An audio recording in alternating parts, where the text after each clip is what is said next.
Hello students, this is part 2 of the World War I presentation. In this part, I'm going to talk to you about the technological advances used by the military during this great war. And you're going to find out that these military techniques and equipment and inventions were very deadly and could kill mass numbers of soldiers very quickly. So it had a major and massive impact. The first thing you see here is the tank. And you've seen a tank before. A tank is an armored vehicle. It was invented by the British.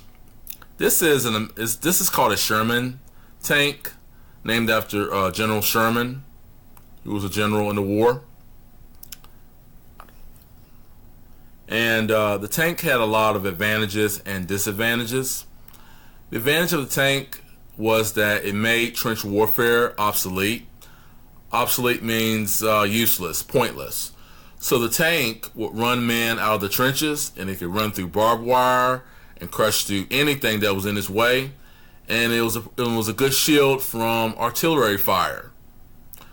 Those are some advantages of having the tank. A disadvantage of the tank was that they moved slowly. They moved about 4 or 5 miles per hour. They got stuck in mud and rough and tough terrain. They were easy target. And they often broke down a lot. Here's a naval battleship that played a big role in the Atlantic Ocean and the Mediterranean Sea during World War I. Also World War II, which we'll talk about later on. Here's a helmet used by a soldier, and the helmet had a variety of uses. You could store some food, some snacks, a harmonica, first aid things you need if you got a cut or bruise, and it can be used to sit on. It can be used as a seat. So it provided more avenues of use instead of a helmet for protection. Here's a deadly technological advance, and this is mustard gas, very toxic. And both sides were at a disadvantage when mustard gas was released. If you inhaled or ingested mustard gas, you would die.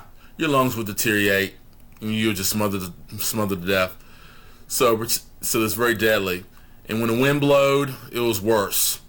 Wind blowed because it got everybody.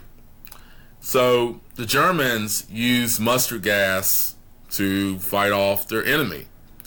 And there's a remedy to fight off the mustard gas, and it was the invention of this, which is the gas mask, which is used to protect the soldiers, keep them from breathing in the mustard and toxic gases that were set off by the enemy.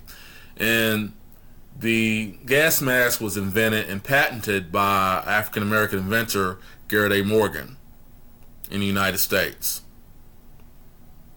And this was modeled after the masks that were used to protect firefighters when it went into a smoke-infested building where there was a fire. This is the airplane. This is a Sopwith triplane. This was invented by the British in like 1917, and the airplane played a big role in the war combat zone. They can take pictures from above. They can drop bombs, and they can photograph where the enemy is. And these airplanes had a single pilot, and many times pilots engaged in aerial battles called dogfights, and 9 times out of 10 you died in a dogfight. The average age for a pilot during World War I was like 20 years old, young, not married. So those are aspects of the airplane used in World War I. This is a submarine which was invented by the Germans. That's an R3. And and other countries use a submarine today. The next pictures I'm going to show you involve trench warfare. And trench warfare was one of the earliest military tactics used. It was used to hide soldiers from bullets and firing from the other side. The area between trenches was called no man's land because no man wanted to be there because you'll get mowed down and shot. And trenches had a variety of uses besides hiding soldiers from artillery fire. If you see in the background back here, you see sandbags. Sandbags were put up to prevent trenches from flooding because trenches were vulnerable to being flooded out when it rained. And in this trench you see a photograph of wounded soldiers going through the trenches. You can transport military supplies and military equipment and march soldiers through a trench. You can sleep in a trench. Some offices were in trenches. You can clean your gun in your trench. You can play music in your trench. But in reality, trench warfare was not a pleasant experience because you had vermins, you had critters that were annoying. You had rats. There were size of dogs or small cats. You had insects. You had frogs. It was muddy. It was smelly. It was unsanitary. It's hard to maneuver through a trench, and you had to dig trenches very quickly, so you wouldn't be shot down. So trench warfare wasn't a pleasant experience for the most part for a soldier. My great-grandfather killed a rat about the size of a little chihuahua. I've been told that story before so many times. Never knew who he was, but I thought it was awesome for me to share it with you. Here's a trench in France that's been flooded out. So when it rained, some trenches were vulnerable to being flooded. The war doesn't look that high. Well, he's smiling. Maybe the war's over with. So the trenches had a length of 400 miles along the eastern front and in the western front. Most of the fighting took place in France and Belgium. So that's important to know that. Particularly, the Battle of the Somme, Battle of the Marne, those two major battles in Europe during World War I that involved trench warfare.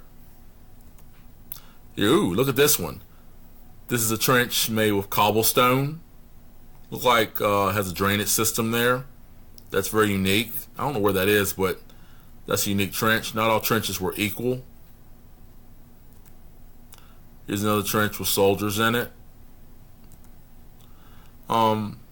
This part the presentation talks about the home front during World War I. And this picture right here shows African American soldiers. Over 350,000 African American soldiers participated in World War I. My great grandfather was one of them. His name was David Jones. Never knew him. He died when I was a baby. They fought in segregated units. Here's a picture of a woman working in a factory. Looks like she's making some type of weapon, maybe a machine gun. Machine guns were the first to be used in World War I. And World War I was the last war where they used horses in battle. Let me go back here. Sorry about that. This is a rationing ticket that was distributed by the American government, particularly the Defense Department. And ration means you use less of a product or good. And people rationed rubber, they rationed fruit, they rationed potatoes, they rationed oil, they rationed a bunch of things. They preserved a lot of things. You had something called Meatless Mondays where you didn't eat meat. You had Wheatless Wednesdays where you didn't eat bread or anything that's made with wheat. That the goal in mind was to help out with the Allied soldiers, and people planted victory gardens so they can save food for the Allied soldiers abroad. So that's one way Americans contributed to the war effort. And here's some pictures down here that represent people or calling for people to get involved in the war effort. This is called propaganda. And this picture right here is encouraging Americans to buy war bonds. And the bond is a certificate that you purchase from a bank or from the government. And the money that you give to them is money that's going to be used to finance the war effort. You know, so they can make tanks and airplanes and bombs and machine guns and howitzers and gas masks and other types of equipment to help the soldiers abroad. The lady says, buy a Liberty bond lest you perish. Okay, so they're telling you if you don't buy a Liberty bond to help out with the war, we're going to die. So that's going to trigger somebody to take action.